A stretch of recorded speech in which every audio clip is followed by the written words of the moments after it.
ভিন্ন মতকে বিভিন্নভাবে নামে বেনামে ট্যাগিংয়ের মাধ্যমে আমরা সেটাকে দমন করার চেষ্টা করি। আমরা ৫ই আগস্টের পূর্বে যেরকম আমাদের ভিন্ন মত থাকা মানে একটা সংঘাতের পরিস্থিতি তৈরি হওয়া ছিল, এখনও আমরা ঠিক একই জায়গায় চলে যাচ্ছি। আমরা বিশ্ববিদ্যালয়গুলোতে ক্যাম্পাসগুলোতে দেখতে পাচ্ছি ছাত্র দলের সাথে শিবির সংঘাতে জড়াচ্ছে, কিংবা হচ্ছে শিবির কোথাও ভিন্ন ভিন্ন কোনো জায়গায় ভিন্ন মতাবলম্বী যারা আছে, মতাদর্শের যারা আছে তাদের উপর হামলা করছে, ছাত্রদল হামলা করছে। এই জায়গাগুলোই হচ্ছে সমস্যা। আপনি ভিন্ন থাকেন, কোনো সমস্যা নাই, আমরা ভিন্নতাকে সবসময় অ্যাকসেপ্ট করি এবং আমরা মনে করি যে এই ভিন্নতাকে নিয়েই দেশের স্বার্থে এক থেকে একটা কমন গোল রেখে আমাদের কাছে সামনের দিকে এগিয়ে যেতে হবে। কিন্তু আমরা দেখতে পারি যে আমাদের যে পুরাতন কালচার, পুরাতন ট্র্যাডিশন, সেটা থেকে আমরা বের না হয়ে এই ভিন্নতাটা তৈরি হয়েছে শুধুমাত্র এইটাকে ইস্যু করে ভিন্ন মতকে বিভিন্নভাবে নামে বেনামে ট্যাগিংয়ের মাধ্যমে আমরা সেটাকে দমন করার চেষ্টা করি, যেটা আসলে সমস্যাজনক। এবং এই জায়গাতে আপনার ভিন্নতা থাকবে, কিন্তু দেশের স্বার্থে সেই ভিন্নতা আপনাকে অ্যাকসেপ্ট করে নিতে হবে এবং সেই ভিন্নতাকে আপনি হচ্ছে টেবিল টকের মাধ্যমে সমাধান করবেন।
পাঁচই অগাস্টের পরে আমাদের প্রত্যাশা ছিল জুলাইয়ে আমাদের শহীদদের যে জন্য জীবন দিয়েছে একটা ইনসাফ ভিত্তিক বৈষম্যহীন বাংলাদেশ বিনির্মাণ করার জন্য, সেই স্পিরিটকে ধারণ করে নতুন বাংলাদেশ বিনির্মাণের জন্য আমরা সবাই একসাথে কাজ করব। এবং এই বিপ্লবের যে চেতনা ছিল সেই চেতনাকে ধারণ করে নতুন বাংলাদেশ তৈরি করার জন্য একটা কনসেনসাসের ভিত্তিতে আমরা একটা প্রক্লেমেশন ঘোষণা করব। এবং সেটার কথা আমি অগাস্টের পরে 8 তারিখ 9 তারিখ 10 তারিখ 11 তারিখ পুরো সময় জুড়ে আমি তখন বলেছিলাম। এবং একই সাথে যাদের মাধ্যমে আজকে আমরা নতুন বাংলাদেশ পেয়েছি, আমাদের এই শহীদরা, তাদেরকে রাষ্ট্র থেকে শ্রেষ্ঠ সন্তান হিসেবে তাদেরকে স্বীকৃতি দেওয়া হবে, তাদের পরিবারের দায়িত্ব নেওয়া হবে।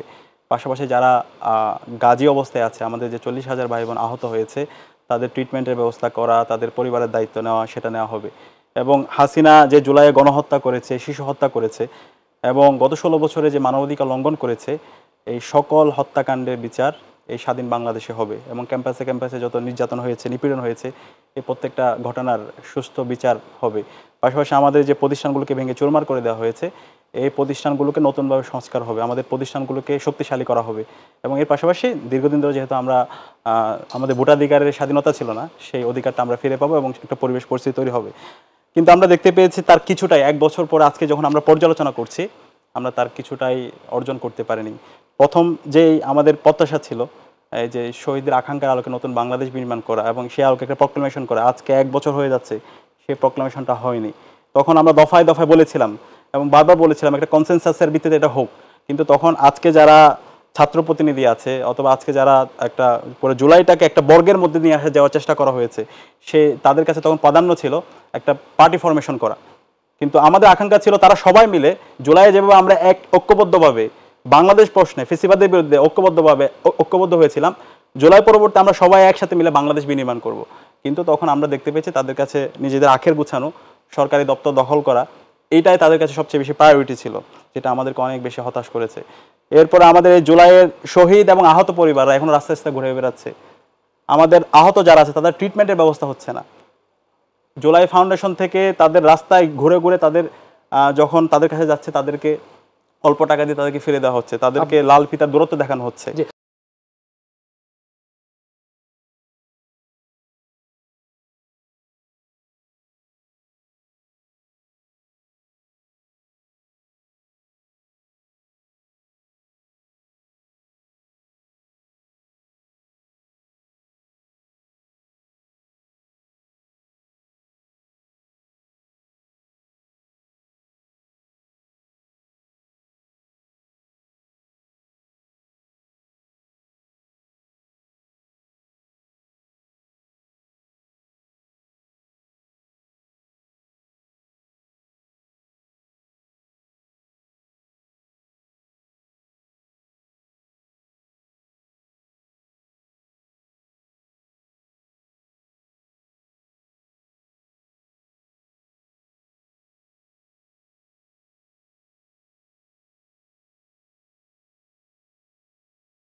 আমাদের কমিটিটা হয় খুব ছোট, আমাদের কর্মী থাকে বেশি, নেতা থাকে কম। তো সেই পন্থা আমরা অবলম্বন করে আমাদের কমিটিগুলো হয়ে থাকে যে অ্যাটলিস্ট আমরা এখন পর্যন্ত ফ্যাসিবাদ প্রশ্নে সবাই এক জায়গায় আছি এবং ফ্যাসিবাদকে বাংলাদেশের রাজনীতিতে কোনো ধরনের স্পেস না দেওয়ার পক্ষে। যে আমাদের যে রাজনৈতিক দলগুলো আছে তারা কখনো জনগণের জন্য রাজনীতি করতে পারে নাই। ভিন্ন মত থাকা মানে একটা সংঘাতের পরিস্থিতি তৈরি হওয়া ছিল। আসসালামু আলাইকুম প্রিয় দর্শক, মাহবুব সৈকত প্রত্যেককে আমন্ত্রণ জানাচ্ছি মাই টিভি সংলাপে। দর্শক, আপনারা জানেন যে আমরা মাই টিভি সংলাপে সমসাময়িক বিষয় নিয়ে কথা বলি। আমরা যে অতিথিরা থাকেন সেই অতিথিদের কাছ থেকে আমরা জেনে নিতে চেষ্টা করি যে বিষয়গুলো আপনারা জানতে চান। আজ আমরা আলোচনার বিষয় রেখেছি জুলাই অভ্যুত্থান ও ছাত্র জনতার ঐক্য। স্টুডিওতে উপস্থিত রয়েছেন, পরিচয় করে দিচ্ছি, সাদিক কায়েম, ইসলামী ছাত্র শিবিরের কেন্দ্রীয় প্রকাশনা সম্পাদক। স্বাগত জানাচ্ছি আপনাকে। আপনাকে অসংখ্য ধন্যবাদ। এবং আমার ডান পাশে রয়েছেন তাহমিদ আল মুদাসসির চৌধুরী, গণতান্ত্রিক ছাত্র শক্তির মুখ্য সংগঠক। আপনাকেও স্বাগত। ধন্যবাদ। গণতান্ত্রিক ছাত্র সংসদ। জি, প্রিয় ছাত্র সংসদ, আমি দুঃখিত, প্রিয় দর্শক, সেটি হচ্ছে যে আজকে যে দুজন অতিথি আলোচক এখানে রয়েছেন, আমরা অত্যন্ত আনন্দিত। যারা এই যে বর্ষপূর্তি আমরা করছি জুলাই অভ্যুত্থানের, সেই জুলাই অভ্যুত্থানের যারা নেতৃত্বে ছিলেন তাদেরই অন্যতম আজকে দুজন সংগঠক পেয়েছি, যারা বৈষম্য বিরোধী ছাত্র আন্দোলনের নামে যে আন্দোলন হয়েছিল সেই আন্দোলনের অন্যতম সংগঠকরা আজকে উপস্থিত আছেন। আমরা সেখান থেকেই শুরু করি। সাদিক কায়েম, আপনাকে দিয়ে শুরু করি। আমরা একটু ফিরে যাই সেই 1 বছর আগে। আমরা শিরোনাম দিয়েছি জুলাই অভ্যুত্থান। সেই অভ্যুত্থানের যে জায়গায় একদম হাঁটি হাঁটি পাপা করতে করতে দেখা যাচ্ছে যে মাত্র এই 1-2 দিন পরেই প্রথম বাংলাদেশ শহীদ পেয়েছিল আবু সাঈদের মাধ্যমে। আমি একটু জানতে চাচ্ছি যে আপনাদের এই ঐক্যটা, ফ্যাসিবাদ বিরোধী ঐক্যটা কিভাবে হয়ে উঠেছিল, বিশেষ করে সব ছাত্র সংগঠন এক প্ল্যাটফর্মে কখন কিভাবে এসেছিলেন? ধন্যবাদ। মাই টিভির যারা দেখছেন সবাইকে আন্তরিক মোবারকবাদ। দেখেন, জুলাই বিপ্লব ছিল এদেশের আপামর ছাত্র জনতার স্বতঃস্ফূর্ত ক্ষোভের বিস্ফোরণ। বিগত 16 বছরে অনেকগুলো আন্দোলন হয়েছে, সংগ্রাম হয়েছে। ফেসিবাদ বিরোধী সেই আন্দোলন ইসলামী ছাত্র শিবির সামনে থেকে এবং নেতৃত্ব দিয়েছিল। আমরা গত 16 বছরে চাচ্ছিলাম একটা সর্বদলীয় ঐক্যের মাধ্যমে ফেসিবাদ বিরোধী আন্দোলনটাকে নেতৃত্ব দেওয়ার জন্য। তো 2013 সালে অনেক আন্দোলন হয়েছে, 14 সালে অনেক আন্দোলন হয়েছে এবং আপনার নিঃসন্দেহে মনে থাকার কথা 2013 সালে যখন Begum Khaleda Zia March for democracy কর্মসূচি ঘোষণা দিয়েছিল, সেদিন ওনার কর্মীরা রাস্তায় নামে নেই, কিন্তু ইসলাম ছাত্র শিবিরের নেতাকর্মীরা রাস্তায় নেমেছিল। প্রাইভেট বিশ্ববিদ্যালয়ে আমাদের মানসুর শহীদ হয়েছিল, এভাবে অসংখ্য ভাইয়েরা শহীদ হয়েছিল। তো আমরা আশা করছিলাম তখন ফেসিবাদ বিরোধী সকল পক্ষকে সাথে নিয়ে একটি ফেসিবাদ বিরোধী সর্বদলীয় ঐক্য করবো এবং এর মাধ্যমে হাসিনা পতন করব, কিন্তু বিভিন্ন কনস্পাইরেসির কারণে সেটা সম্ভব হয়নি। একই সাথে 18 সালে অনেকগুলো আন্দোলন হয়েছে, সংগ্রাম হয়েছে। 18 সালে আপনার মনে থাকার কথা কোটা আন্দোলন এবং নিরাপদ সড়ক আন্দোলন। ওই সময়ও আমরা এই আন্দোলনটাকে ফেসিবাদ বিরোধী আন্দোলনের রূপ দেওয়ার জন্য বিভিন্ন চেষ্টা করেছিলাম, কিন্তু সেই সর্বদলীয় ঐক্যটা আমরা ফেসিবাদ বিরোধী আন্দোলনের রূপ দিতে পারিনি। সর্বশেষ 2023 সালেও আমরা তখন ক্যাম্পাসে যত ধরনের অ্যাক্টিভিস্ট আছে এবং যারা ফেসিবাদ বিরোধী আন্দোলন যারা করছিল তাদের সবার সাথে আমাদের যোগাযোগ ছিল। আমি 2017 সালে ঢাকা বিশ্ববিদ্যালয় ক্যাম্পাসে আসি। আসার পর থেকে ক্যাম্পাসে সাংবাদিক, এরপর হচ্ছে মানবাধিকার কর্মী, এরপর হচ্ছে আপনার ইন্ডিপেন্ডেন্ট অ্যাক্টিভিস্ট এবং বিভিন্ন ধরনের ফেসিবাদ বিরোধী আন্দোলনে যারা জড়িত আছে সবার সাথে আমরা কানেক্টেড ছিলাম। তো 23 সালের শুরু থেকে আমরা চাচ্ছিলাম একটা সর্বদলীয় ঐক্যের মাধ্যমে হাসিনার পতন আন্দোলন করার জন্য, কিন্তু এটা খুবই দুর্ভাগ্যের বিষয়। 2023 সালে যখন আমরা একটা ঐক্যের জন্য চেষ্টা করছিলাম, তখন বাংলাদেশের একটা মেজর পলিটিক্যাল পার্টি তারা জামাতকে বাদ দিয়ে এবং ছাত্রদল তারা শিবিরকে বাদ দিয়ে তখন ঐক্য করেছিল এবং আমরা দেখতে পেয়েছিলাম তখন আন্দোলন সংগ্রামের চেয়ে তাদের কাছে এম্বাসির মাধ্যমে ক্ষমতার পালাবদলটাকে তারা সবচেয়ে বেশি প্রায়োরিটি দিয়েছিল। আমরা তখন দেখতে পেয়েছিলাম একটা এম্বাসির দরবারে এবং অ্যাম্বাসেডরের সাথে তারা রেগুলার যোগাযোগ করছিল এবং 28 অক্টোবর নিয়ে আপনার মনে থাকার কথা তখন অনেক বড় হাইপ উঠেছিল এবং আমরাও চাচ্ছিলাম একটা ঐক্যের জন্য, কিন্তু আলটিমেটলি সে ঐক্যটা তখন হয়ে ওঠেনি। তো পরবর্তীতে হাসিনা 2024 সালের 7 জানুয়ারি একটা ডামি নির্বাচনের মাধ্যমে ক্ষমতায় আসে। ক্ষমতা আসার পর অনেকে হতাশ হয়ে পড়ে, কিন্তু আমরা যারা ঢাকা বিশ্ববিদ্যালয়ে ছিলাম আমরা সবসময় একটা সর্বদলীয় ঐক্যের মাধ্যমে হাসিনার পতন আন্দোলন করার জন্য আমরা সবসময় প্রস্তুতি নিচ্ছিলাম এবং তারই ধারাবাহিকতায় 2024 সালের 5 জানুয়ারি যখন হাসিনা কোটা পুনর্বহাল করলো, সেই কোটা পুনর্বহাল যেদিন করছে সেদিন থেকে আমরা সিদ্ধান্ত নিলাম এই আন্দোলনটাকে আমরা স্বতঃস্ফূর্ততার সাথে ফেসিবাদ বিরোধী আন্দোলনের দিকে নিয়ে যাব এবং এখানে আমরা কমন গোল নিয়ে কাজ করব এবং গ্রেটার পারপাস নিয়ে কাজ করব এবং এটাকে কোনোভাবে পলিটিসাইজ করব না, এটা যেন কোনোভাবে বিভাজনের দিকে না যায় সে জায়গায় আমরা কাজ করব। এবং সেই 5 জুন থেকে 36 জুলাই পর্যন্ত নীতি নির্ধারণ এবং মাঠ পর্যায়ের সমন্বয়ের সাথে আমরা জড়িত ছিলাম। পাশাপাশি দেশের আপামর ছাত্র জনতা, সকল রাজনৈতিক দলগুলো, এখানে ছাত্র দল, শিবির, অন্যান্য ছাত্র সংগঠন, ইসলামী সংগঠন এবং যখন এটাকে আমরা যখন আবু সাইদ সহ আমাদের 6 জন যখন শহীদ হয়, এর পরবর্তীতে এটাকে ফেসিবাদ বিরোধী আন্দোলনের রূপ দেওয়া, এই সব কিছুতে এটা সামগ্রিকভাবে এটা সমন্বয় হয়েছিল। জি, আপনার কাছে আমি ফিরবো। তাহমিদ আল মুদাসির চৌধুরী, তাহমিদ গণতান্ত্রিক ছাত্র সংসদের মুখ্য সংগঠক, আপনার কাছে একটু আসি। এই যে সাদিক কায়েম আসলে বলছিলেন, নিশ্চয়ই তখন আপনার স্মৃতিপটেও সেই কথাগুলো ভেসে ওঠারই কথা। একটা জায়গায় আসি, তা হচ্ছে যে ঐক্যটা আপনারা 5 আগস্টের আগে বজায় রাখতে পেরেছিলেন, 5 আগস্টের পরে এসে সেই ঐক্যের জায়গায় টানাপোড়েন আমরা দেখেছি। বিশেষ করে কে কত বেশি অর্জন, কার অর্জন কতটুকু, সেগুলো নিয়ে আপনারা কথা বলছিলেন। আপনাদের সংগঠন অথবা এনসিপি, সেখান থেকেও আমরা দেখেছি যে বিভিন্ন জায়গায় রাজনৈতিক দলগুলোকে গোল না দেওয়ার একটা মানসিকভাবে একটা টেন্ডেন্সি। এই বিষয়টি একটু ক্লিয়ার করবেন? এই বিষয়টি তো হচ্ছে, প্রথমে আপনাকে সাদিক কায়েম ভাই এতক্ষণ যে আলোচনাগুলো করছিলেন, সেই আলোচনাগুলোতে আপনাকে হচ্ছে একটু তাকাতে হবে। এবং তিনি যখন বারবার বলছিলেন যে আমরা একটা ঐক্যের চেষ্টা করেছি কিন্তু ঐক্য করতে পারিনি, এটি আসলে বাংলাদেশের রাজনৈতিক দলগুলোর বাস্তবতা। তারা সবাই আওয়ামী লীগের দ্বারা ভিকটিম ছিল, তারা সবাই নির্যাতিত হয়েছিল, কিন্তু তারা কোনো ঐক্যবদ্ধ প্ল্যাটফর্ম তৈরি করতে পারে নাই যেটা দিয়ে আসলে ফ্যাসিবাদকে উৎখাত করা যাবে। এবং আমরা যদি একটা সাধারণ শিক্ষার্থীদের আন্দোলন বা একটা কমন প্ল্যাটফর্ম তৈরি করা না হতো, আপনি যে ঐক্যবদ্ধ রাজনৈতিক দলগুলোকে দেখতে পাচ্ছেন, ফ্যাসিবাদ বিরোধী যে ঐক্যকে দেখতে পাচ্ছেন, সেটাও কিন্তু সম্ভব হতো না। এটা হচ্ছে বাংলাদেশের রাজনীতির ব্যর্থতা, আমাদের জাতিগত ব্যর্থতা, যে আমাদের যে রাজনৈতিক দলগুলো আছে তারা কখনো জনগণের জন্য রাজনীতি করতে পারে নাই। এবং এই জায়গা থেকে কিন্তু আমাদের একটা রাজনৈতিক দলের প্রয়োজন হয়েছে, একটা ছাত্র সংগঠনের প্রয়োজন হয়েছে, যেখানে আমরা বলেছি যে আমরা এই দলমতের ঊর্ধ্বে গিয়ে মানুষের জন্য কাজ করতে চাই। এবং আপনি দেখেন, যখন আমরা 5 আগস্টে এই জুলাই বিপ্লব চলাকালীন সময়ে আমরা নেতৃত্ব দিয়েছি, সেই নেতৃত্ব নিয়ে কিন্তু খুব বেশি প্রশ্ন ওঠে নাই। এবং সেই নেতৃত্ব মেনে নিয়েই কিন্তু বাংলাদেশের সবগুলো রাজনৈতিক দল আমাদের পেছনে এসে ঐক্যবদ্ধভাবে দাঁড়িয়েছে। কিন্তু যখনই আবার বিপ্লব শেষ হলো, তখনই কিন্তু এই রাজনৈতিক দলগুলো তারা কিন্তু সবাই আবার আলাদা আলাদা হয়ে গেল, এক একজনের ক্রেডিট চাওয়া শুরু করলো, কে কত বেশি অবদান রেখেছে, কার কত বেশি শহীদ, কে কিভাবে সাহায্য করেছে, এই জিনিসগুলো হচ্ছে মুখ্য হয়ে গেছে। এবং এটা কিন্তু আবার আমাদেরকে সেই আগের জায়গায় নিয়ে যাচ্ছে, যেখান থেকে আমরা দেখেছি যে কোনো না কোনোভাবে শুধুমাত্র জনগণের স্বার্থের ঊর্ধ্বে গিয়ে নিজেদের স্বার্থকে সবসময় বড় করে দেখার যে প্রবণতা বাংলাদেশের রাজনৈতিক দলগুলোর মধ্যে পূর্বেও ছিল, সেটারই একটা নতুন রূপ হচ্ছে আমরা 5 আগস্টের পরে। আপনাদের মধ্যে কি সেই ক্রেডিট নেয়ার মানসিকতাটা নেই? এখানে ক্রেডিট নেয়ার বা হচ্ছে এই মানসিকতাটাকে আসলে এটা অনেক বেশি মানুষের খুবই স্বাভাবিক একটা প্রক্রিয়ার অংশ। সবাই আসলে যখন কেউ কোনো অবদান রাখতে চায়, সে অবদান রাখার পরে সে আসলে ওইটা চায় যে তাকে ওইভাবে করে ভ্যালু করা হোক। কিন্তু সেই ভ্যালু কাড়াকাড়িটা যখন হচ্ছে এত বেশি পর্যায়ে চলে যায়, যেটাকে আমরা কখনো সমর্থন করি নাই, এবং সেটা এমন পর্যায়ে চলে গেছে যে আমাদের যে ঐক্যটা ছিল, সেই ঐক্যটা হচ্ছে পুরোপুরি বিনষ্ট হয়ে গেছে। এবং এখানে একটা বিষয় লক্ষণীয়, সেটা হচ্ছে এই বিপ্লবে যারা হচ্ছে সামনের সারিতে ছিল, যাদের নেতৃত্ব মেনে নিয়ে রাজনৈতিক দলগুলো এসেছিল, রাজনৈতিক দলগুলো কিন্তু তখন একটা স্টেটমেন্ট দিতেও ভয় পেত।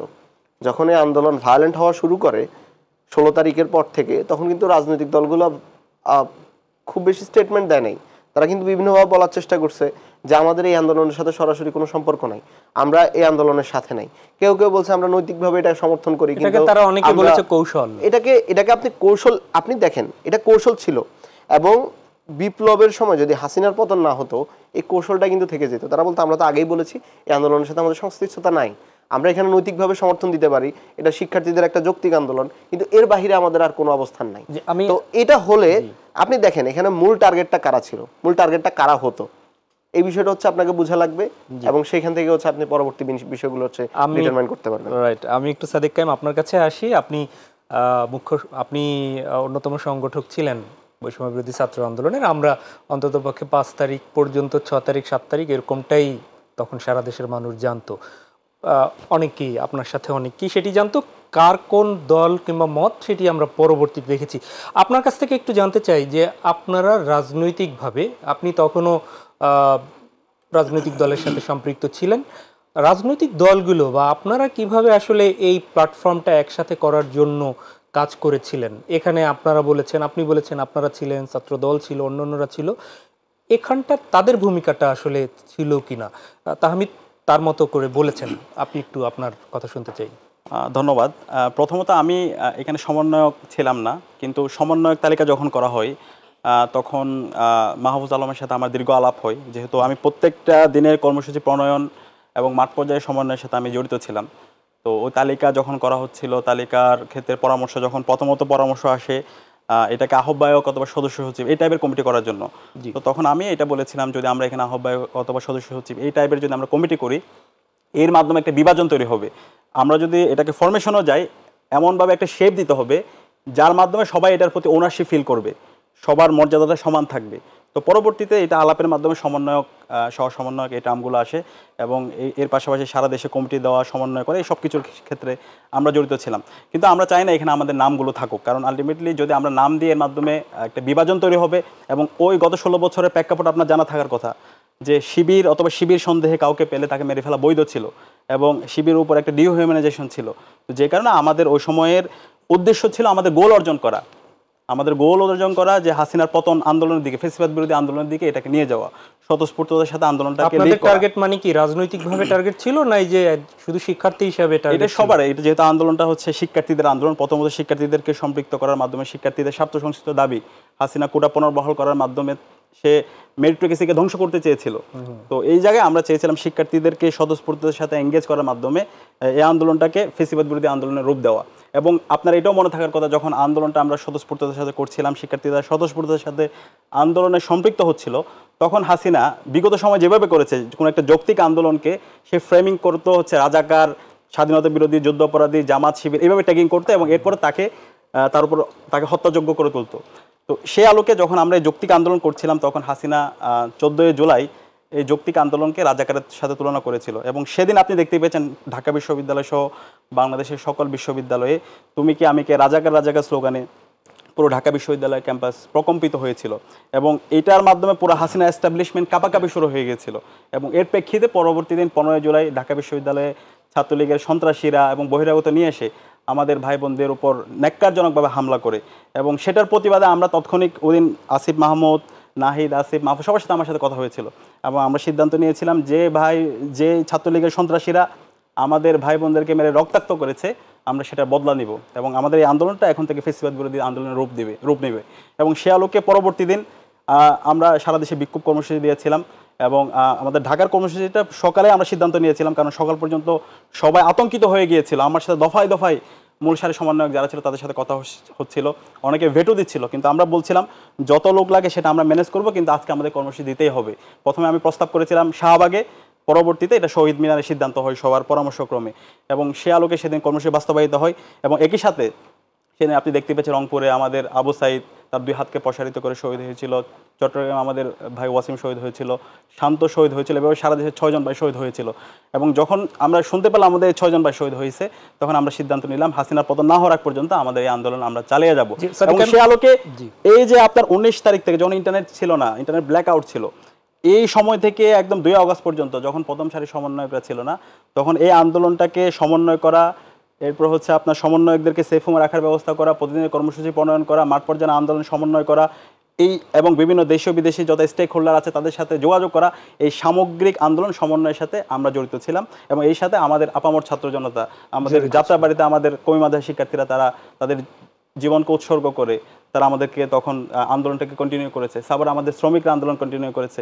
এভাবে সারা দেশের মুক্তিকামী ছাত্র জনতা তারা রাস্তায় নেমে এই আন্দোলনটাকে ফ্যাসিবাদ বিরোধী আন্দোলনের রূপ দিয়েছিল। একদম এক কথা একটু জানতে চাই, আমাকে একটু বিরতিতে যেতে হবে। তা হচ্ছে যে এই যে আন্দোলনগুলো করছিলেন, পরামর্শগুলো দিচ্ছিলেন, আপনাদের আলাদা আলাদা প্ল্যাটফর্ম ছিল, ছাত্র দলের ছিল, ছাত্র অধিকারের, আপনাদের তারা কি সাংগঠনিকভাবে সিদ্ধান্ত আবার নিজেরা নিতেন, নাকি আপনি ব্যক্তি হিসাবেই এখানে পরামর্শগুলো? এখানে আমরা সবাই প্রথমত হচ্ছে আমি শিবিরের যে সভাপতি সেই হিসাবে এটা আমাকে সবাই জানতো, সবাই চিনতো, এবং শিবির সভাপতি হিসাবে ওই সময় যারা সমন্বয়ক ছিল, অন্যান্য যারা সংগঠক ছিল, অন্যান্য রাজনৈতিক দলে যারা ছিল, মানবাধিকার কর্মী সবাই আমাকে চেনতো, ক্যাম্পাসে যারা অ্যাক্টিভিস্ট ছিল সবার, এবং অন্যান্য সংগঠনের সাথে আমার রেগুলার যোগাযোগ হতো এবং সামগ্রিক কোঅর্ডিনেশনের মাধ্যমে আমরা সব সিদ্ধান্তগুলো নিতাম। আমি ফিরছি তাহমিদ আল মুদাসসির চৌধুরী আপনার কাছে। আমরা সেখানেই থাকি আবার যেখানটায় বিরতির আগে ছিলাম। যে জায়গাটি আমরা দেখেছিলাম যে ঐক্যবদ্ধ এক ছাত্র জনতার প্ল্যাটফর্ম, সেই ছাত্র জনতার প্ল্যাটফর্মটা ঐক্য বিনষ্টের এই 1 বছর যখন আমরা মনে করছি, বর্ষপূর্তি করছি, সেই জায়গায় এসে এই বিনষ্টের বিভিন্ন বহুদা বিভক্ত, এটি কি অনিবার্যই ছিল? এটিকে কেন, এই বিভক্তটা আপনারা ঠেকাতে কেন পারলেন না? কেন ঐক্যবদ্ধ থাকতে পারলেন না দেশের দিকে তাকিয়ে? আচ্ছা, এখানে একটা বিষয় হচ্ছে, আপনি যখন রাজনৈতিক দলগুলোকে, ভিন্ন ভিন্ন রাজনৈতিক দলগুলোকে ঐক্যবদ্ধ থাকবে এই প্রত্যাশা করেন, আমার মনে হয় এই প্রত্যাশাটাই আসলে ভুল। কারণ হচ্ছে 5ই আগস্টের আগে আমাদের সবার একটা লক্ষ্য ছিল, সেটা ছিল ফ্যাসিবাদের পতন। এবং আপনি যদি দেখেন জাস্ট জুলাইয়ের আগেও আমাদের দেশের যে রাজনৈতিক দলগুলো ছিল, সেই দলগুলো ছিল বিভাজিত। তাদের নিজেদের মধ্যে তারা হচ্ছে কোনো ডিসিশন আসতে পারেনি, যেটি আমি প্রথমেই বলেছিলাম যে তারা আসলে সম্মিলিতভাবে কোনো সিদ্ধান্ত নিতে না পারার কারণে, নিজেরা কোনো ঐক্য করতে না পারার কারণেই সেখানে আসলে কিছু অরাজনৈতিক কিংবা হচ্ছে স্বল্প রাজনৈতিক অভিজ্ঞতা সম্পন্ন একদল জেনারেশনকে হচ্ছে সামনে চলে আসতে হয়েছিল, নেতৃত্ব দিতে হয়েছিল। এবং 5ই আগস্টের পরে আমরা যখন দেখলাম যে প্রত্যেকটা দলের আলাদা আলাদা পলিটিক্যাল ইন্টারেস্ট গ্রো করলো, এক এক দল দেখলো যে আমি আসলে এখন ক্ষমতার এই ইন্টারিম গভর্নমেন্টকে সাহায্য করে আমি এক ধরনের ফায়দা নিতে পারবো, আরেকটা দল দেখলো না আমি ইন্টারিম গভর্নমেন্টকে প্রেশারে রেখে আরেক রকমের ফায়দা নিতে পারবো। এই ধরনের যখন হচ্ছে বিভিন্ন জায়গাগুলো তৈরি হয়ে গেল, এবং এখন আগের মতো সেই লক্ষ্যটা নাই যে আমার আসলে ফ্যাসিবাদকে দমন করতে হবে বা ফ্যাসিবাদের বিরুদ্ধে আগের মতো এক থাকতে হবে, সেই জায়গাতে আসলে সবাই আলাদা আলাদা হয়ে গেছে। এবং এই ভিন্নতাটাকে আমি আসলে কখনোই নেগেটিভভাবে দেখি না, বরং হচ্ছে এটাকে আমি পজিটিভভাবে দেখি। এবং আমি চিন্তা করি এর মাধ্যমে আপনি একটা পজিটিভ একটা আলোচনার পরিবেশ তৈরি করতে পারেন, যেখান থেকে আসলে নতুন কিছু আসে। কিন্তু সমস্যা যেটা হচ্ছে সেটা হচ্ছে, আমরা 5ই আগস্টের পূর্বে যেরকম আমাদের ভিন্ন মত থাকা মানে একটা সংঘাতের পরিস্থিতি তৈরি হওয়া ছিল, এখনো আমরা ঠিক একই জায়গায় চলে যাচ্ছি। আমরা বিশ্ববিদ্যালয়গুলোতে, ক্যাম্পাসগুলোতে দেখতে পাচ্ছি ছাত্র দলের সাথে শিবির সংঘাতে জড়াচ্ছে, কিংবা হচ্ছে শিবির কোথাও ভিন্ন ভিন্ন কোনো জায়গায় ভিন্ন মতাবলম্বী যারা আছে, মতাদর্শের যারা আছে, তাদের উপর হামলা করছে, ছাত্রদল হামলা করছে। এই জায়গাগুলোই হচ্ছে সমস্যা। আপনি ভিন্ন থাকেন, কোনো সমস্যা নাই, আমরা ভিন্নতাকে সবসময় অ্যাকসেপ্ট করি এবং আমরা মনে করি যে এই ভিন্নতাকে নিয়েই দেশের স্বার্থে এক থেকে একটা কমন গোল রেখে আমাদের কাছে সামনের দিকে এগিয়ে যেতে হবে। কিন্তু আমরা দেখতে পারি যে আমাদের যে পুরাতন কালচার, পুরাতন ট্র্যাডিশন, সেটা থেকে আমরা বের না হয়ে এই ভিন্নতাটা তৈরি হয়েছে শুধুমাত্র এইটাকে ইস্যু করে ভিন্ন মতকে বিভিন্নভাবে নামে বেনামে ট্যাগিংয়ের মাধ্যমে আমরা সেটাকে দমন করার চেষ্টা করি, যেটা আসলে সমস্যাজনক। এবং এই জায়গাতে আপনার ভিন্নতা থাকবে, কিন্তু দেশের স্বার্থে সেই ভিন্নতা আপনাকে অ্যাকসেপ্ট করে নিতে হবে এবং সেই ভিন্নতাকে আপনি হচ্ছে টেবিল টকের মাধ্যমে সমাধান করবেন। সেই ভিন্নতা থাকবে, সেটাকে হচ্ছে আমরা আলাদা আলাদা করে রেসপেক্ট করি। তবে এই পুরো বিষয়টাতেও একটা জিনিস এখনো পজিটিভ, সেটা হচ্ছে যখনই ফ্যাসিবাদ প্রশ্ন আসে তখন আবার প্রত্যেকটা রাজনৈতিক দলকে আমরা একই সুতোয় পাই এবং একই জায়গায় পাই। এই জায়গা থেকে আমি এই ভিন্নতাটা তৈরি হলেও 5ই আগস্টের পরে যে বিভাজন তৈরি হয়েছে, সেখানেও আমার কাছে এই দিকটা পজিটিভ যে অ্যাটলিস্ট আমরা এখন পর্যন্ত ফ্যাসিবাদ প্রশ্নে সবাই এক জায়গায় আছি এবং ফ্যাসিবাদকে বাংলাদেশের রাজনীতিতে কোনো ধরনের স্পেস না দেওয়ার পক্ষে। এইটুকুই হচ্ছে সবচাইতে বড় পাওয়া। পাওয়ার যে কথাটি বললেন, বাংলাদেশের মানুষও অনেক কিছু পেতে চাইতো পজিটিভ, সেখান থেকে এসে আপনাদের সাথে যারা ফ্যাসিবাদ বিরোধী আন্দোলনে ছিলেন, সমন্বয়ক দায়িত্বে ছিলেন, তারা এই কোটা মুক্তি করতে গিয়ে একসময় তারা পরবর্তীতে সরকারের পার্ট হয়ে গেলেন, সরকারের উপদেষ্টা মন্ত্রীর পদমর্যাদায় বসে গেলেন। সেখান থেকে আবার দেখলাম তাদের আষ্টেপৃষ্ঠে যারা আছে অনেককে বিভিন্ন অভিযোগে বিতাড়িতও করা হলো। সেখান থেকে মানুষ তো একটু হতাশাগ্রস্ত হয়েছে, নাকি মনে করেন? আচ্ছা, এখানে একটা বিষয় হচ্ছে, যারা অভ্যুত্থানের নেতৃত্ব দিয়েছে, এই বিপ্লবের নেতৃত্ব দিয়েছে, তারা কিন্তু জাস্ট শুধুমাত্র নিজেরা ব্যক্তি হিসেবে সেখানে যায়নি, বরং হচ্ছে যে বিপ্লবকারী যে অভ্যুত্থান ছিল, যে বিপ্লবী জনতা ছিল, সেই জনতার প্রতিনিধি হিসেবে সবার প্রত্যেকটা রাজনৈতিক দলের সম্মতিক্রমে কিন্তু তারা সেখানে বসেছে। এবং তারা শুধুমাত্র কোনো নির্দিষ্ট দল বা মতের রিপ্রেজেন্টেটিভ না, বরং হচ্ছে এই বিপ্লবের পক্ষ শক্তির দুইজন রিপ্রেজেন্টেটিভ হিসেবে, তিনজন ছিলেন এখন দুজন আছেন, দুজন রিপ্রেজেন্টেটিভ হিসেবে তারা সেখানে ছিলেন এবং সম্মুখ সারি থেকেই কিন্তু তারা আন্দোলনকে নেতৃত্ব দিয়েছেন। তো সেই জায়গা থেকে যদি তারা কোনো ভুল করে, সেই ভুলটাকে কোনো ব্যক্তি বা হচ্ছে কোনো একটা নির্দিষ্ট বর্গের উপর চাপানোকে আমি সমর্থন করি না। এটা হচ্ছে প্রথম কথা। দ্বিতীয়ত, তাদের বিরুদ্ধে যে অভিযোগগুলো আছে, অভিযোগ যে কোনো ব্যক্তির নামে থাকতে পারে। আজকে আমি আপনার নামে আমি একটা অভিযোগ দিতে পারি যে আপনার বাসায় 5,000 কোটি টাকা আছে, অভিযোগ দিতেই পারি, কিন্তু সেই অভিযোগগুলোর কতটুকুকে আপনি, কয়টা অভিযোগকে আপনি সত্য হিসেবে প্রমাণ করতে পেরেছেন? আমরা জানি এই বিপ্লবের পক্ষে শক্তি যারা আছে তাদের বিরুদ্ধে ফ্যাসিবাদী যে গোষ্ঠীটা ছিল তারা কি পরিমাণ প্রোপাগান্ডা চালাচ্ছে, এবং এখন একই সাথে তৈরি হয়েছে কিছু রাজনৈতিক ইন্টারেস্ট এবং রাজনৈতিক এজেন্ডা। সেই জায়গা থেকে আমরা দেখতে পারি যে বিভিন্ন দল মত গোষ্ঠী তারা হচ্ছে নির্বিশেষে তারা হচ্ছে এই প্রোপাগান্ডাগুলোতে অংশ নিচ্ছে শুধুমাত্র নিজেদের রাজনৈতিক ফায়দার জন্য। যেমন কিছুদিন আগে নাহিদ ভাইয়ের এপিএস যিনি ছিল আতিক মোর্শেদ, সে আমাদের ক্যাম্পাসেরই জুনিয়র, তাকে সবাই চিনে। তার নামে হচ্ছে নগদের 150 কোটি টাকা আত্মসাতের একটা অভিযোগ আসলো। আচ্ছা, সেই অভিযোগের প্রেক্ষিতে যখন হচ্ছে নগদ থেকে রিপোর্ট চাওয়া হলো, দেখা গেল যে নগদ পুরো বছরে 150 কোটি টাকা খরচও করে নাই। সেখানে বলা হলো সে 150 কোটি টাকা আত্মসাৎ করেছে। এই অভিযোগ কিন্তু সত্য না, এটা কিন্তু প্রমাণিত হয়ে গেছে। কিন্তু এরপরেও ওই যে 150 কোটি টাকা আত্মসাৎ করেছে এই অভিযোগ আসছে, সেই অভিযোগের ভিত্তিতে সবাই কিন্তু নাহিদ ভাই তার এপিএসকে কাঠগড়ায় দাঁড় করিয়ে দিয়েছে যে যেহেতু এপিএস এই টাকাটা মারছে বা তার বিরুদ্ধে অভিযোগটা আসছে, তার মানে নিশ্চয়ই নাহিদ ভাইয়ের কাছে এখানে কোনো না, নাহিদ ইসলামের কাছে এখানে কোনো না কোনো ভাগ আছে। তো এই যে সিলসিলাটা, এই সিলসিলাটা প্রত্যেকের জন্যই সত্য এবং প্রত্যেকটা ব্যক্তির পেছনেই একইভাবে এই ধরনের একটা প্রোপাগান্ডা ছড়ানো হচ্ছে এবং সেটাকে আসলে কোনো ধরনের পরীক্ষণ নিরীক্ষণ ছাড়াই আমরা সত্য হিসেবে গ্রহণ করি। অনেক ধন্যবাদ সাদিক কায়েম। একটা ব্যক্তির উপর দায় চাপানো যাবে না সেটি বলেছেন, এবং এই যে যে ছাত্র প্রতিনিধি যারা আছেন তাদেরকে আপনাদের সবার প্রতিনিধি হিসেবে বলেছেন, তাদের ভুল ত্রুটি হলে এটি আপনাদের দায়ভারও এরকমই আমি যতটুকু বুঝেছি যে তাহমিদ বলতে চাচ্ছেন। আপনি কি সেই দায়ভার নেবেন তাদের ভুল ত্রুটির? দেখেন, 5 আগস্টের পরে আমাদের প্রত্যাশা ছিল জুলাইয়ে আমাদের শহীদদের যে জন্য জীবন দিয়েছে একটা ইনসাফ ভিত্তিক বৈষম্যহীন বাংলাদেশ বিনির্মাণ করার জন্য, সেই স্পিরিটকে ধারণ করে নতুন বাংলাদেশ বিনির্মাণের জন্য আমরা সবাই একসাথে কাজ করব। এবং এই বিপ্লবের যে চেতনা ছিল সেই চেতনাকে ধারণ করে নতুন বাংলাদেশ তৈরি করার জন্য একটা কনসেনসাসের ভিত্তিতে আমরা একটা প্রক্লেমেশন ঘোষণা করব। এবং সেটার কথা আমি আগস্টের পরে 8 তারিখ, 9 তারিখ, 10 তারিখ, 11 তারিখ পুরো সময় জুড়ে আমি তখন বলেছিলাম। এবং একই সাথে যাদের মাধ্যমে আজকে আমরা নতুন বাংলাদেশ পেয়েছি, আমাদের এই শহীদরা, তাদেরকে রাষ্ট্র থেকে শ্রেষ্ঠ সন্তান হিসেবে তাদেরকে স্বীকৃতি দেওয়া হবে, তাদের পরিবারের দায়িত্ব নেওয়া হবে। পাশাপাশি যারা গাজী অবস্থায় আছে, আমাদের যে 40,000 ভাই বোন আহত হয়েছে, তাদের ট্রিটমেন্টের ব্যবস্থা করা, তাদের পরিবারের দায়িত্ব নেওয়া, সেটা নেওয়া হবে। এবং হাসিনা যে জুলাইয়ে গণহত্যা করেছে, শিশু হত্যা করেছে এবং গত 16 বছরে যে মানবাধিকার লঙ্ঘন করেছে, এই সকল হত্যাকাণ্ডের বিচার এই স্বাধীন বাংলাদেশে হবে। এবং ক্যাম্পাসে ক্যাম্পাসে যত নির্যাতন হয়েছে, নিপীড়ন হয়েছে, এই প্রত্যেকটা ঘটনার সুস্থ বিচার হবে। পাশাপাশি আমাদের যে প্রতিষ্ঠানগুলোকে ভেঙে চুরমার করে দেওয়া হয়েছে, এই প্রতিষ্ঠানগুলোকে নতুনভাবে সংস্কার হবে, আমাদের প্রতিষ্ঠানগুলোকে শক্তিশালী করা হবে। এবং এর পাশাপাশি দীর্ঘদিন ধরে যেহেতু আমরা আমাদের ভোটাধিকারের স্বাধীনতা ছিল না, সেই অধিকারটা আমরা ফিরে পাবো এবং একটা পরিবেশ পরিস্থিতি তৈরি হবে। কিন্তু আমরা দেখতে পেয়েছি তার কিছুটাই 1 বছর পরে আজকে যখন আমরা পর্যালোচনা করছি, আমরা তার কিছুটাই অর্জন করতে পারিনি। প্রথম যেই আমাদের প্রত্যাশা ছিল এই যে শহীদের আকাঙ্ক্ষার আলোকে নতুন বাংলাদেশ বিনির্মাণ করা এবং সেই আলোকে একটা প্রক্লেমেশন করা, আজকে 1 বছর হয়ে যাচ্ছে, সেই প্রক্লেমেশনটা হয়নি। তখন আমরা দফায় দফায় বলেছিলাম এবং বারবার বলেছিলাম একটা কনসেনসাসের ভিত্তিতে এটা হোক। কিন্তু তখন আজকে যারা ছাত্র প্রতিনিধি আছে অথবা আজকে যারা একটা পুরো জুলাইটাকে একটা বর্গের মধ্যে নিয়ে আসা যাওয়ার চেষ্টা করা হয়েছে, তাদের কাছে তখন প্রাধান্য ছিল একটা পার্টি ফরমেশন করা। কিন্তু আমাদের আকাঙ্ক্ষা ছিল তারা সবাই মিলে জুলাইয়ে যেভাবে আমরা এক ঐক্যবদ্ধভাবে বাংলাদেশ প্রশ্নে ফেসিবাদের বিরুদ্ধে ঐক্যবদ্ধ হয়েছিলাম, জুলাই পরবর্তী আমরা সবাই একসাথে মিলে বাংলাদেশ বিনির্মাণ করব। কিন্তু তখন আমরা দেখতে পেয়েছি তাদের কাছে নিজেদের আখের গুছানো, সরকারি দপ্তর দখল করা, এইটাই তাদের কাছে সবচেয়ে বেশি প্রায়োরিটি ছিল, যেটা আমাদেরকে অনেক বেশি হতাশ করেছে। এরপরে আমাদের এই জুলাইয়ের শহীদ এবং আহত পরিবাররা এখন রাস্তায় রাস্তায় ঘুরে বেড়াচ্ছে।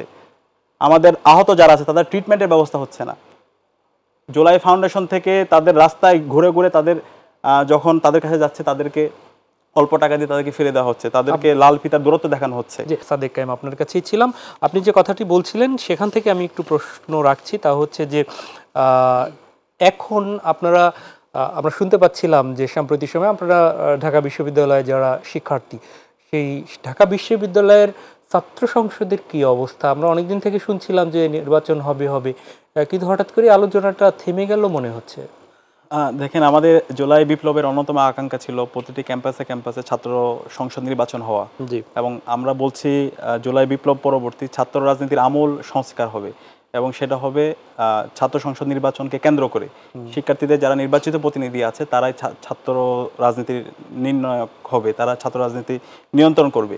তো সে আলোকে আমরা ইসলাম ছাত্র শিবিরের জায়গা থেকে আমরা 63 দফা সংস্কার প্রস্তাবনা দিয়েছি এবং আমাদের অনেকগুলো দাবি দাওয়া উত্থাপন করেছি, প্রত্যেকটাতেই ছাত্র সংসদ নির্বাচনকে দেওয়ার দাবি করে। তো সে আলোকে বিশ্ববিদ্যালয় ইতিমধ্যে তারা কাজ করছে, নির্বাচন কমিশন গঠিত হয়েছে, বিভিন্ন স্টেক হোল্ডারের সাথে বসছে।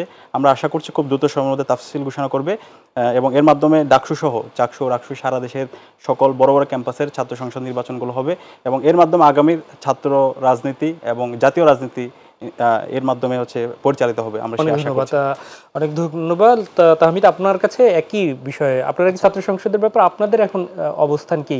আপনারা দাবি আদায় করে আপনারা ক্ষমতাসীনদেরকে নামিয়ে আপনাদের দাবি আদায় করতে পারলেন, ছাত্র সংসদ নির্বাচনের দাবি কেন আদায় করতে পারছেন না? আচ্ছা, এখানে প্রথম থেকেই আমরা আমাদের সংগঠন শুরু হওয়ার আগ থেকেই আমরা ছাত্র সংসদ নির্বাচনের ব্যাপারে সরব ছিলাম, এবং আমরা এর জন্য ক্যাম্পাসে যতগুলো মুভমেন্টই আপনি দেখবেন যে ডাকসুর দাবিতে যতগুলো মুভমেন্ট হয়েছে, কিংবা সারা দেশে ছাত্র সংসদ নির্বাচনের দাবিতে যতগুলো মুভমেন্ট হয়েছে, প্রত্যেকটাই কিন্তু বাংলাদেশ গণতান্ত্রিক ছাত্র সংসদের নেতৃত্বে হয়েছে। এবং আমরা যেটা দেখতে পাচ্ছি, এক নাম্বার হচ্ছে প্রশাসন এখানে অনেক বেশি অপারগ, তারা খুব বেশি সাহায্য করছে না। তাদের এক ধরনের দুর্বলতা দেখা যাচ্ছে যে বিপ্লবের পরবর্তী সময়ে ছাত্র জনতার মাধ্যমে বা ছাত্র জনতার বিপ্লবের পরে যারা ক্ষমতায় আসলো, দায়িত্বে আসলো, প্রশাসনে আসলো, তাদের যেরকম স্ট্রিক্ট হওয়া দরকার ছিল তারা এরকম স্ট্রিক্ট হয় নাই, এবং তাদের সেই সাহসটুকু নাই যে যখন তাদের সাথে পুরো বিশ্ববিদ্যালয়ের ছাত্ররা একসাথে আছে তখন কিন্তু তারা সেই জিনিসটা করতে পারে না, যেরকম সাহস দেখানো দরকার ছিল সেটা দেখাতে পারেনি। আমরা বারবার যখন তাদের কাছে আন্দোলন করি, তাদের কাছে যাই, তারা আমাদেরকে বারবার আশার বাণী শোনায়। এখন আপনারা কি ভরসায় ছাত্র সংসদ নির্বাচন চাচ্ছেন? আপনারা সাংগঠনিকভাবে কি অতটা মজবুত?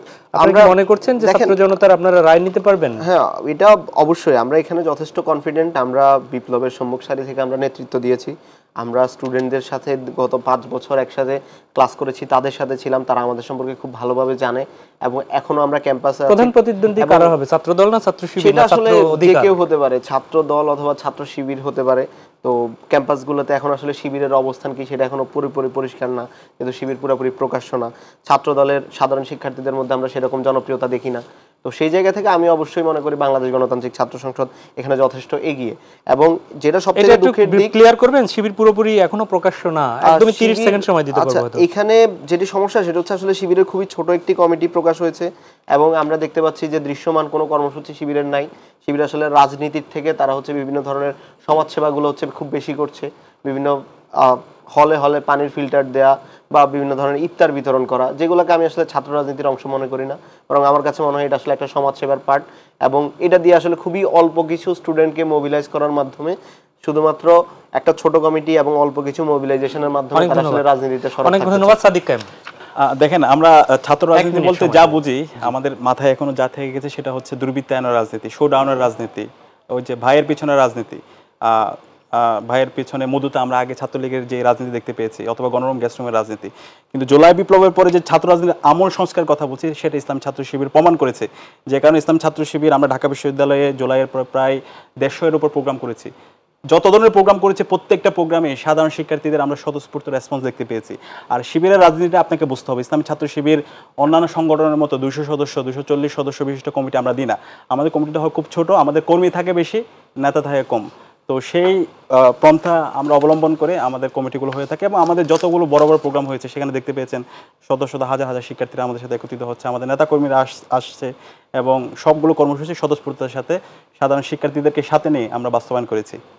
সব শেষে আসলে এই ঐক্য কি আগামীতে বজায় থাকবে মনে করছেন? সবকিছু মিলে যাই কাদা ছড়িয়ে হোক না কেন, আমরা সেই জায়গায় যথেষ্ট আশাবাদী। জুলাইয়ের মাধ্যমে একটা প্রজন্ম তৈরি হয়েছে, যে প্রজন্ম তারা রাজনীতি সচেতন, তারা বাংলাদেশ প্রশ্নে এক, তারা জুলাইয়ের চেতনাকে ধারণ করে নতুন বাংলাদেশ তৈরি করার জন্য ঐক্যবদ্ধভাবে কাজ করবে, এবং আমরা আশা করছি সেই যাত্রায় আমরা সফল হব ইনশাআল্লাহ।